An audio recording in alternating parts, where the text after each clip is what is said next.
I do want to break this down though here. Let's look at this right here for a second.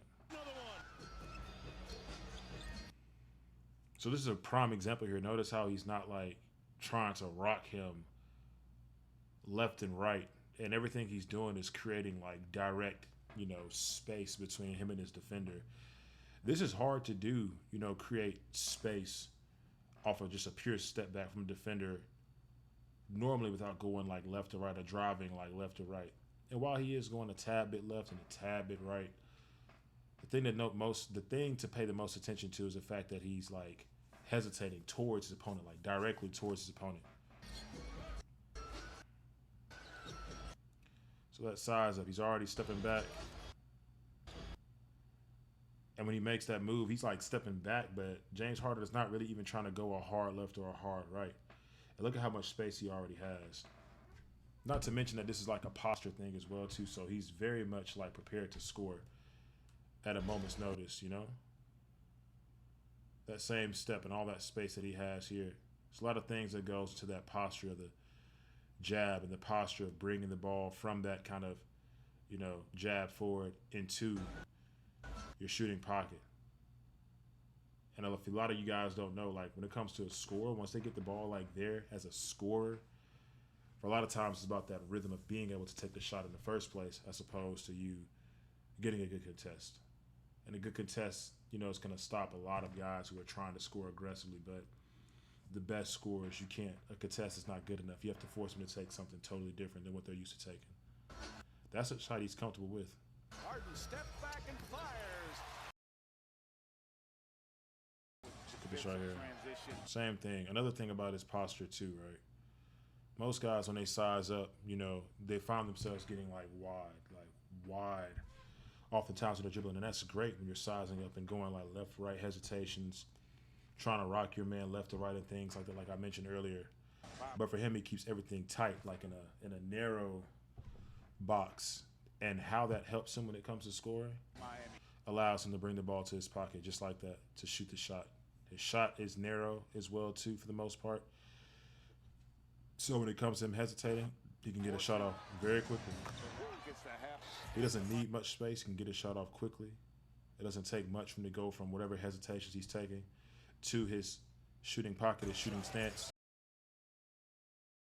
We can see exactly where his posture is, how wide his defender is, how he keeps his defender in a position where his defender has to worry about the step back, but also worry about James Harden taking that long step past him. The rock. Little slight rock that he does. Harden takes it to the basket for two. Has him bouncing to the right, and that's all he needs. Defender here.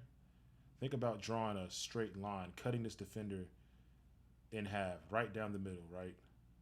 James Harden, who keeps his position narrow most of the time, allows him to play on either side of that line.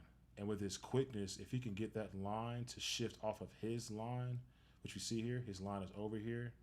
James Harden's line is right here. It becomes logic. It becomes self-explanatory for a guy of his size, his height, his quickness to attack everything, take as much as you can off of that line going downhill.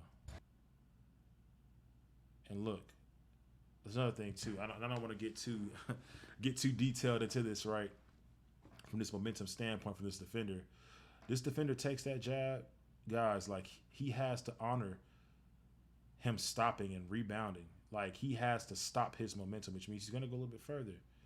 As you can see here, we're breaking this down to a really minute detail, but like look at now, James Harden's line is somewhere way over here versus his line being way over here. You can't really catch up to that if the guy is going downhill and attacking. Again, you have to almost break your stance or be really quick, and I mean really quick, to bounce back and cut him off before he gets to the basket. But again, we watch this within like one step, right? He gives enough space away from this guy and also at the same time downhill enough that we watch this defender just totally break his stance, like totally. And now he's at the mercy of James Harden. If he overcommits physically, tries to be extra physical with him while he's going downhill, it's going to be a foul like 8 times out of 10. And as we all know, James Harden used to be known for shooting tons and tons of free throws, you know, so like it's self-explanatory. He drives down here, he can make as much contact with this defender as he likes. And more often than not, he's probably going to want to make contact if he feels like the defender's too close. But with this kind of spacing, downhill, there's a lot of options here. And a lot of time to watch these guys fully commit with this kind of space. Downhill, nothing. This guy's totally lost James Harden. Totally lost him. Clint Capella, who made a lot of money for the Rockets in this dunker spot. Watch what happens. He has to fully commit. This guy's thinking, oh, snap, oh, crap, you know. I got to get back to him. Makes his pass. He just so happens to end up pivoting towards this defender here.